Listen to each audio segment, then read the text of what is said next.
La verdad es que lo que voy a presentar está muy bien haber ido después de Karma porque hay un montón, lógicamente estamos hablando de casas museo, con lo cual hay muchos temas que y vamos, te iba escuchando y digo, uy, pero, o sea, es interesante, creo que se entrelaza todo y está bien. Bueno, yo voy a presentar un proyecto que está en curso, es un proyecto que digamos tiene dos patas, investigación, pero también difusión, porque todo lo que hacemos en los museos tiene lógicamente esa vocación de revertirlo a la sociedad, si no, no tiene ningún sentido. Y lo que pasa es que bueno, es relativamente reciente, empezamos en 2020 y vamos a nuestro ritmo, que es muy lento, pero vamos. Bueno, antes de... A ver, la verdad es que no hay mucho tiempo, pero bueno, sí que quería un poco simplemente presentar el museo para quienes no lo conozcan, que es un museo, bueno, que está en Valencia, es un museo de titularidad estatal, que depende directamente del Ministerio de Cultura. Esto es la fachada. Es un museo de artes decorativas que está instalado en un palacio, el Palacio de los Marqueses de Dos Aguas. Esta es la fachada en alabastro. Actualmente lo que se puede ver es en la planta baja y la primera planta o planta noble lo que llamamos o lo que se ha venido llamando la ambientación palaciega, es decir, distintas estancias de lo que era el Palacio de los Marqueses de Dos Aguas. Y luego entraré más en detalle para contextualizar el proyecto. Y luego en la segunda planta actualmente están expuestas una selección de las colecciones de cerámica expuestas de forma cronológica, pero una selección. O sea, hay muchísimas colecciones en almacenes, aparte de la cerámica, otro tipo de colecciones que no están expuestas por motivos de espacio. De hecho, bueno, esta diapositiva es simplemente para ver la heterogeneidad y diversidad de las colecciones del museo, que no son solo de cerámica, sino también de artes decorativas, pero también tenemos pintura, grabado, escultura, bueno, y un sinfín de fondos que son realmente el reflejo de los intereses y del afán coleccionista de su fundador. El proyecto que presento, bueno, es un proyecto del museo que bueno, cuenta con el apoyo de la Subdirección General de Museos Estatales y que está además dentro del marco de trabajo del Observatorio de Igualdad de Género del Ministerio, y que, como he dicho, se inició en 2020. Antes de presentar lo que es el proyecto en sí, es necesario explicar un poco el contexto histórico. Voy a intentar no extenderme mucho y controlar el tiempo, porque lo presenté hace poquito, esta semana pasada, y tenía más tiempo, pero ahora voy a tener que reducir un poquito. Pero sí que es importante para saber por qué hemos planteado este proyecto de casa museo, ¿vale? Para un museo que actualmente no se considera como tal, como casa museo. Esto realmente es la historia de dos entidades o dos realidades que en un momento de la historia se unen, ¿no? Dos historias independientes que se unen en 1954. Tenemos, por una parte, el edificio, que es la sede del museo, el Palacio de los Marqueses de Dos Aguas, y por otra parte lo que son las colecciones que tienen su germen en la colección de Manuel González Martí. Ha ayudado, muy importante esta figura también de Amelia Cuñat, su mujer, que está siempre en un plano secundario, y tenemos que hacer algo para que tenga el lugar que merece, ¿no? Estas dos realidades se juntan en 1954, como decía, en la instalación del museo, que fue creado en el 47 dentro del palacio, ¿vale? Bueno, el edificio es un edificio en origen gótico. Aquí bueno, es un dibujo, un esquema con la volumetría del palacio que se ha podido extraer de los planos bueno, el plano del Padre Tosca, que es un plano importante de la ciudad de Valencia, 1704, y que se puede ver, bueno, cómo era la configuración general del edificio, con 3 niveles, un primer patio interior, una especie de huerto. Realmente no era un patio, era como un huerto en la parte posterior, y una sola torre almenada en la parte este, ¿no? La crujía este. Este edificio sufrió, bueno, la primera grande remodelación del edificio fue en el siglo XVIII, a mediados del XVIII, promovida por el tercer marqués de Dos Aguas. Bueno, esta familia, antes de ser marqueses, fue una baronía, y luego acceden al marquesado en 1699. y hacia 1740 se lleva una gran reforma, de la cual nos ha quedado varios elementos, principalmente tanto del inmueble como del patrimonio mueble, que es la fachada, esta fachada hecha en alabastro por Ignacio Vergara e Hipólito Rovira, que eso es una seña de identidad, yo diría, ¿no?, de la ciudad de Valencia. También la cúpula, que antiguamente cerraba la escalera principal de acceso a la planta noble, que se ha conservado, está in situ, pero actualmente ya no se puede ver porque cuando en el siglo XIX se tapó por un forjado nuevo con un estilo acorde, ¿no?, con el gusto del tiempo, pero se conservó y es de los mismos autores. También está la carroza, antes se ha visto una carroza grande, pues también esa carroza llamada de las ninfas formaba parte del patrimonio de la familia y es de la misma época, hecha por los mismos autores. Y algún que otro elemento más, pero poco. Y lo que nos queda, lo que actualmente podemos ver es la reforma, es, digamos, producto de la reforma que se llevó a cabo un siglo después, más o menos, a mediados del siglo XIX, llevada a cabo por el séptimo marqués de Dos Aguas, que fue Vicente d'Assí, Lluesma. Hubo cambios en la fachada y sobre todo en la decoración interior de la planta baja y de la planta noble. O sea, toda la decoración que vemos hoy en día corresponde a esa época, salvo aquellos elementos pocos que he mencionado del siglo XVIII. En cuanto a la distribución, no tenemos rastros, digamos, de cómo era antes de esta intervención, y los planos que tenemos reflejan la intervención de mediados del XIX.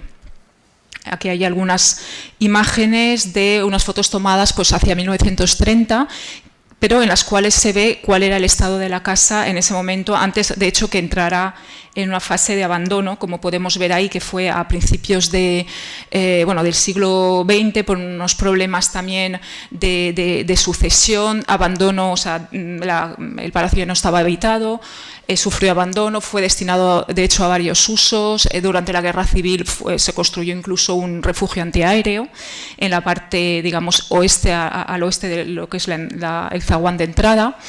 Y así es como se encontraba el patio de la planta baja pues antes de su adquisición por el Estado. De hecho, la adquisición fue también motivada por por esa voluntad, ¿no?, de querer salvar también el patrimonio, ¿no? Esto para lo que es el edificio. Luego, la colección de cerámica, bueno, pues tiene su germen, como comentaba, en la colección de Manuel González Martí, y de su mujer también, que era, bueno, que por su familia, por sus antecedentes y por su propia afición a la cerámica lo motivó y lo acompañó, ¿no?, en esta. Lo que pasa es que generalmente se le menciona a él, de hecho en el nombre del museo aparece solo González Martí. Y bueno, su colección fue creciendo, la prestó también a exposiciones, como la exposición regional en 1909 en Valencia, la sección de arte retrospectivo. También fue el descubridor de los alfares medievales de Paterna, que habían sido mencionados en algunos estudios, pero fue un hallazgo casual y fue él el que impulsó, digamos, los estudios sobre esta cerámica medieval de Paterna. En su domicilio particular, que es donde estaba expuesta su colección, recibía incluso visitas y fue poco a poco incrementándose hasta que en 1947, bueno, Amelia Cuñat murió en 1946, no tuvieron descendencia y González Martí decidió donar la colección al Estado español con la condición de que se quedara en Valencia. Entre el 47 y el 54, con esta donación se creó el Museo Nacional de Cerámica, pero estaba todavía expuesta la colección en su domicilio particular en Palauet Barberá de Valencia.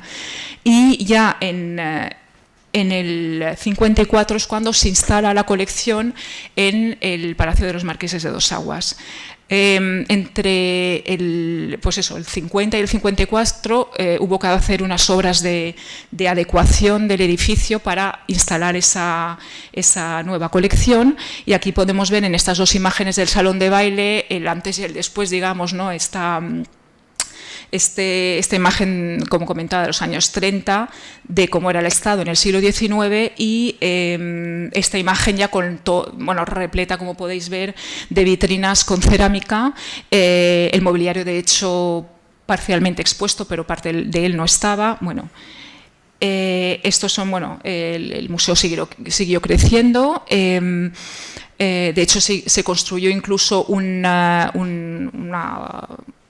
edificio realmente que se anexó al antiguo, que hoy en día, como la fachada es mimética, ni te das cuenta desde fuera, pero se amplió considerablemente el espacio expositivo y las colecciones fueron creciendo. De hecho, a partir de 1969 es cuando el museo coge la coletilla de Ideartes Suntuarias, de ahí ese nombre tan largo, del cual no eres el único que no se acuerda, ¿eh? Es normal. Y González Martí encima es otra coletilla que se añadió después. Sí, demasiado largo.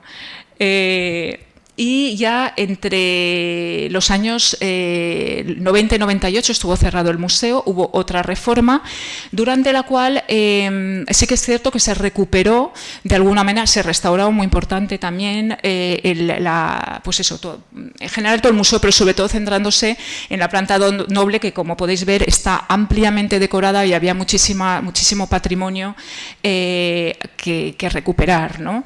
Mueble e inmueble, ¿no? Y lo que hizo fue recuperarse esa parte e instalar una selección de las colecciones de cerámica en la segunda planta, en espera de una segunda fase de ampliación que estamos esperando todavía. Pero vamos, ahora es como está el museo. Entonces, bueno, esto es un par más de fotos para que veáis la diferencia, ¿no?, entre esa museografía abigarrada de González Martí, que incluso en la escalera está tapizada por paneles de cerámica, y la escalera principal hoy en día con el forjado que comentaba, el del siglo XIX. La cúpula, digamos, está detrás de ese forjado, ¿no?, que no se puede ver. Bueno, ¿cuál era el punto de partida de este proyecto? He comentado todo esto porque para que se entienda, ¿no?, un poco la historia y de lo que es el museo y de cómo se ha, digamos, contemplado el edificio siempre como un mero continente de una colección, un receptáculo, ¿no?, de una colección, y no como una casa museo, o sea, como una casa museo. O sea, nunca se ha tratado ese espacio como un espacio doméstico, ¿vale? Entonces era un poco el punto de partida.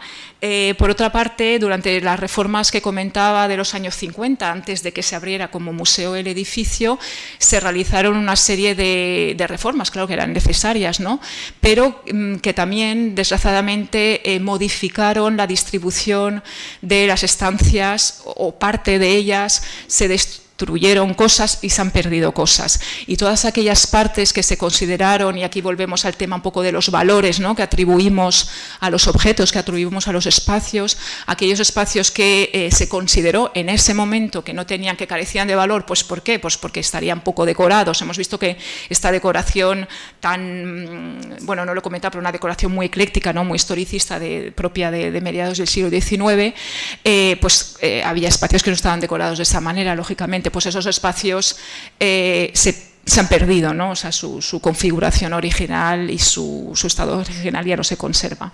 De hecho, en esta diapositiva se ve este espacio que esta es la época González Martí, que llamaba Sala Gótica porque estaba, se presentaba toda la azulejería gótica. Eso es como está ahora, pero es que realmente ese espacio antiguamente, y lo sabemos por planos que se conservan, que han plasmado el estado, ¿no?, de esa zona antes de la intervención en los años 50, realmente era una serie de estancias en torno a este patio que podemos ver, no sé si se ve el cursor. Sí. Ahí hay un patio pequeñito, ¿no? Pues en torno a este patio pequeño había una serie de estancias, un pasillo que va desde esta puerta que vemos, un arco ojival, que es un elemento que añadió González Martí, que no es original del palacio, ni mucho menos. Y bueno, pues toda esta parte por algún motivo, en esos años 50 se decidió modificar, creando este espacio, gran espacio, el techo lo mismo, el techo de casetones de madera, eso es un añadido, una escalera que no se ve ahí, una gran escalera barroca, también es un añadido González Martí. Es decir, que, por ejemplo, todo este espacio que está en la planta noble ya no es como era, ¿vale? Esto para decir que ilustrar esta idea de pérdida de espacios, ¿no? Y además, en los años 90, como comentaba, sí, se recuperó el edificio, pero la cuestión es que hoy en día el discurso que prima cuando, bueno, en las guías del museo, cuando hablamos, cuando presentamos, ¿no?, estos espacios, es un discurso de carácter artístico-histórico, lo que comentaba también antes Karma, es decir, centrado en todas aquellas características de estilo, artísticas, que son tantas, ¿no?, en este palacio, porque es además impresionante, ¿no?, por su decoración, pero no es un discurso que se fija en este espacio como un espacio doméstico, es un discurso de historia social, un discurso de la cotidianidad, de los objetos menores que además no conservamos, ahora lo comentaré, menores entre comillas, por supuesto, ¿no?, de toda esta cultura material de la casa, y entonces también es ese discurso que este proyecto quiere cambiar, ¿no? Con lo cual, ¿cuál es el objetivo, ¿no?, del principal del proyecto? Pues el objetivo principal es precisamente generar un nuevo discurso sobre este espacio, generar un discurso de casa-museo que esté centrado sobre los habitantes y sobre los espacios y su uso, ¿no?, su uso, su función, cómo se desarrollaba la vida en esos espacios. ¿En qué periodo? Pues el periodo cronológico que está en el título del proyecto es, grosso modo, la segunda mitad del 19, y realmente está, está entre dos fechas, 1843, que fue la fecha en la cual el séptimo marqués accede al título. Bueno, hubo un problema ahí hubo un pleito para el tema de la sucesión, del título marquesal, pero en 1843 es cuando se le reconoce que es el propietario del título, y 1907 es el fallecimiento de su mujer Carmen Puigmoltó i Mayans, con lo cual el periodo nos centramos en esa franja, y se centra por lo tanto en el matrimonio formado por Vicente d'Assí y por Carmen Puigmoltó, sus hijos e hijas, y además el personal que estaba al servicio de la familia dentro del palacio, ¿vale? Entonces, nos encontramos actualmente con una serie de problemas a la hora de abordar esta investigación. Contrariamente al proyecto de Karma, y me da muchísima envidia, es que no conservamos, es decir, primero, que el patrimonio inmueble, hay una parte que se ha conservado, hay 4 estancias con mobiliario original del siglo XIX, pero el resto se ha amueblado pues con muebles de época, pero que no forman parte del patrimonio de la familia. Con lo cual, bueno, pues ahí ya tenemos muchísimas lagunas, ¿no? Luego el tema del archivo. El museo no conserva el archivo familiar, sino que está en manos de la familia, ¿no?, de los actuales marqueses de Dos Aguas, con los cuales, que tienen una fundación y con la cual estamos en contacto para, bueno, pues esperamos establecer una colaboración para poder, bueno, pues aunar esfuerzos para reconstruir esta historia que nos está contando realmente. Luego el tema del patrimonio mueble, que está disperso, perdido, no localizado, ¿no? A principios del siglo XX, aparte de este estado de abandono que comentaba antes, ha habido, hubo una dispersión del patrimonio. El marido de la octava marquesa se dedicó a vender, había una colección de objetos de arte, de obras de arte, había una armería importante, se dedicó a venderla a coleccionistas norteamericanos. Sabemos, por ejemplo, que la armería actualmente está repartida entre varias colecciones en Estados Unidos, entre ellas el Art Institute of Chicago y el Metropolitan Museum, ¿no? Y por no hablar, que aquí no lo he puesto, pero por no hablar hablar dentro de ese patrimonio mueble de la cultura material, de todos estos objetos de la vida cotidiana, de la historia social, que eso sí que no hemos... Yo cuando veo la ropa de casa que está en ese armario, claro, todo este tipo de patrimonio está completamente perdido, ¿no? Es posible que la familia, y por eso también estamos en contacto con ellos, conserven cosas, conservan el archivo y conserven otras cosas, pero bueno, no nos es tan fácil llegar a las fuentes primeras, ¿no? Por estos temas de conservación. Entonces, ¿cómo hemos abordado la investigación? Pues por una parte, digamos que tenemos como dos grandes ámbitos, ¿no? Para investigar los habitantes del palacio y los espacios. Ambos con esa doble perspectiva de género y clase, ¿no? en una perspectiva interseccional, y también sin olvidar el tema de la edad, porque es verdad que muchas veces también tendemos a olvidar todo el tema relacionado con la infancia, ¿no? Los espacios de la infancia, donde habitaban los niños y niñas, qué hacían, quién los educaba, cómo se criaban, en fin, todos esos aspectos, de verdad que están invisibilizados porque son invisibles. Ahora mismo tal y como se presenta este edificio, no ves ningún espacio que puedas asociar a la infancia, ¿no? Entonces, pues intentamos también tener en cuenta ese aspecto.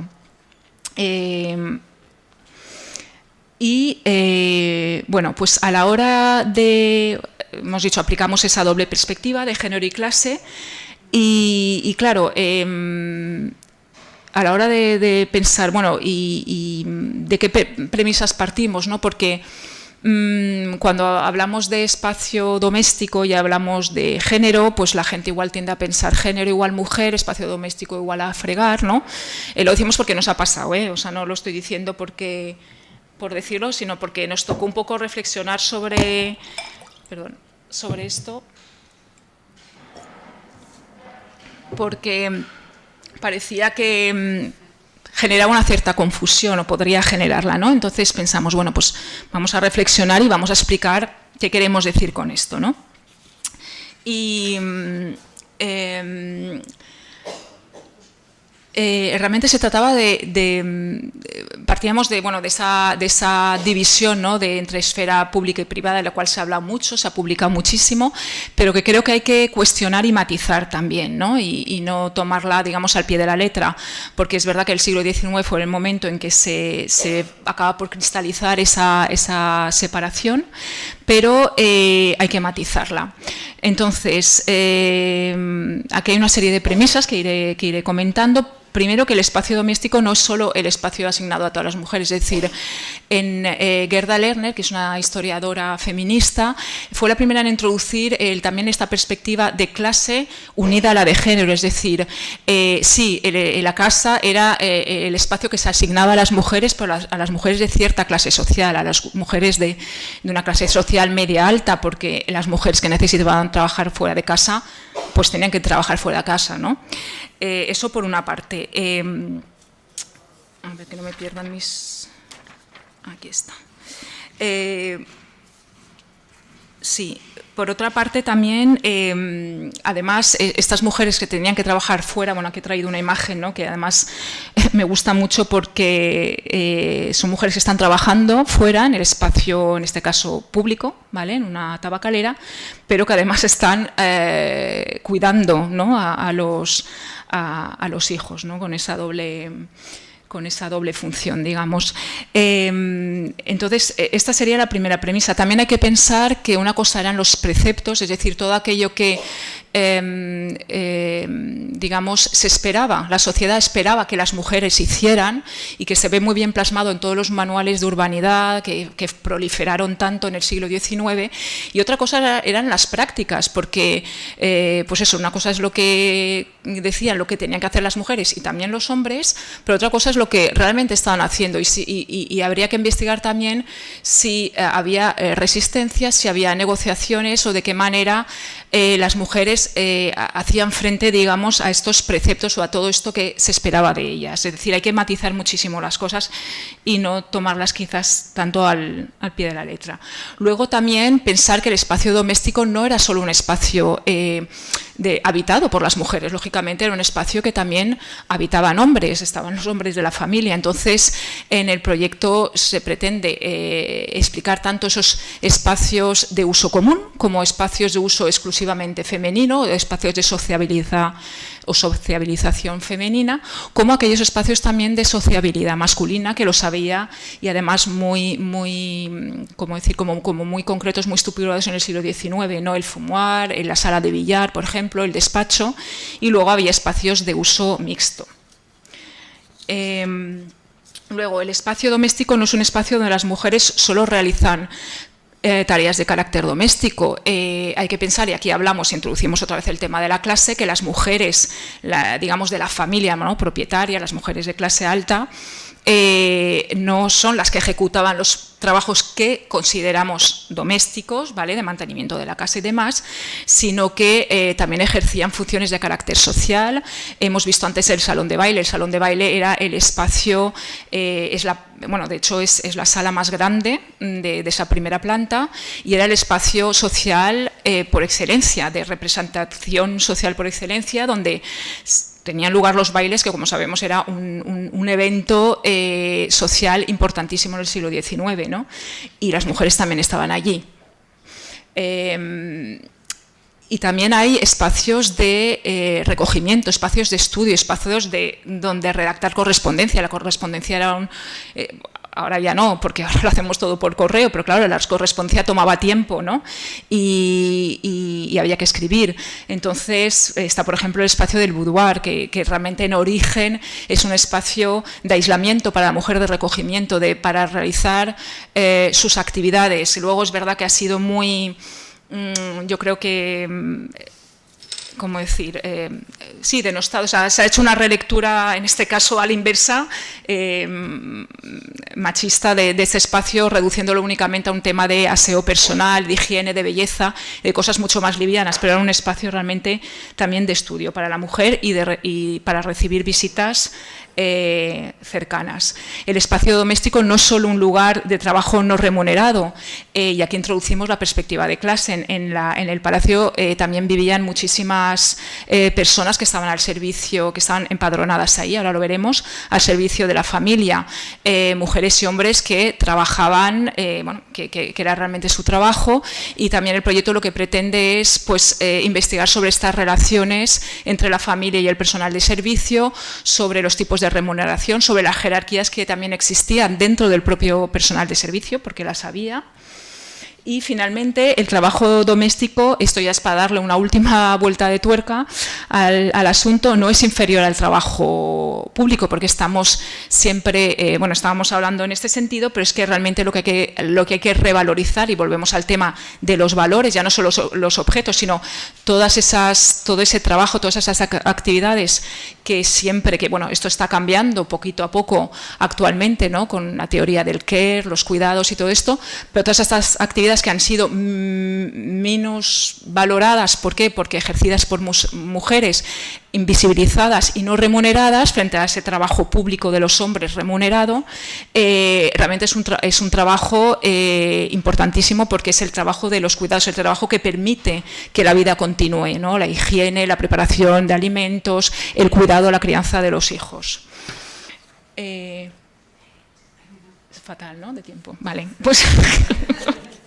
Nada, no, esta es la última, ¿eh? No sé si el vídeo es que es muy ameno, no sé, bueno, lo que queráis, luego acabo con esto. Nada, simplemente decir que ahora mismo estamos, lo que hemos empezado con el tema de investigación es con el padrón de habitantes de la ciudad de Valencia. Hemos cogido en el periodo cronológico del periodo del proyecto, y hemos ido a consultar quién estaba empadronado en el palacio en ese periodo, anotando todas las personas, que no eran pocas, mujeres y hombres, personas de la familia, personal del personal de servicio, y con todos estos datos que estamos ahora con mi compañera, que antes no la he mencionado, que es Verónica Balsera, que es la otra coordinadora del proyecto conmigo, vamos a tratar todos estos datos y que esperamos poder presentar en unas jornadas, que hacen una pequeña cuña, un avance informativo, unas jornadas que estamos preparando para finales del mes de octubre de este año sobre casas, museos y perspectiva de género y clase. Y bueno, la idea es presentar los resultados de esta investigación sobre los habitantes del palacio en estas jornadas. Y nada, esto era todo. No sé si son 4 minutos de vídeo. ¿No? Vale. Nada, no aporta nada, o sea, era porque es muy... Sí. Bueno, o lo... como queráis.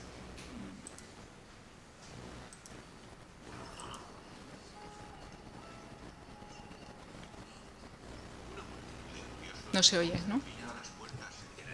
Bueno, nada, era simplemente, es un vídeo de presentación del proyecto. Se oye por aquí. Sí. Servidores de ambos sexos, perfectamente vestidos a la usanza del pasado siglo, recogían al pie de la escalera los abrigos. Y otros, a las puertas de los salones, en traje de etiqueta, anunciaban sucesivamente a los convidados. Al penetrar estos en las habitaciones y cruzar la antesala deteniéndose apenas a recorrer los medallones que la adornan y los grandes candelabros. Prólogo de la lujosísima iluminación de los salones. Apresurábanse a entrar en el baile, centro del sarao.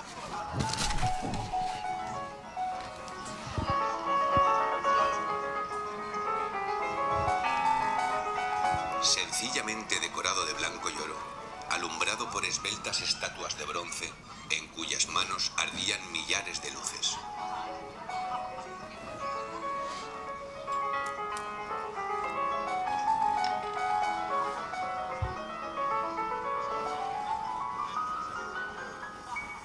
El comedor servía de punto de reunión a los golosos. Los más exquisitos manjares circulaban en constante profusión, mientras destapábanse sin cesar botellas de los mejores vinos españoles y extranjeros. Allí veíanse realmente reunidos boato y gusto, esplendidez y elegancia. Bueno, empieza ahora, que es el planteamiento, sí. Así que es filosofía.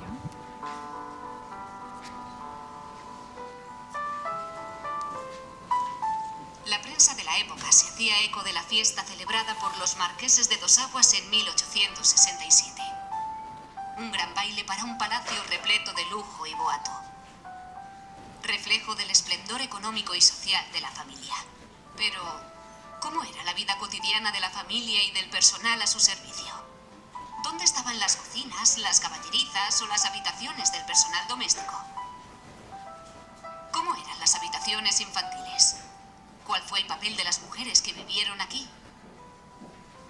El proyecto El Palacio de Dos Aguas como espacio doméstico, una mirada de género y clase, pretende resolver todas estas incógnitas. En los archivos y en la literatura de la época se esconden las respuestas a nuestras preguntas. Allí se ocultan los nombres de los protagonistas y allí nos están esperando sus vivencias. Rescatando y transmitiendo sus historias a la ciudadanía, contribuimos a la valoración y conservación de nuestro patrimonio. Porque conocer nuestro pasado ayuda a comprender el presente. Un proyecto del Museo Nacional de Cerámica y Artes Suntuarias. Ya está. Gracias. Perdón por la...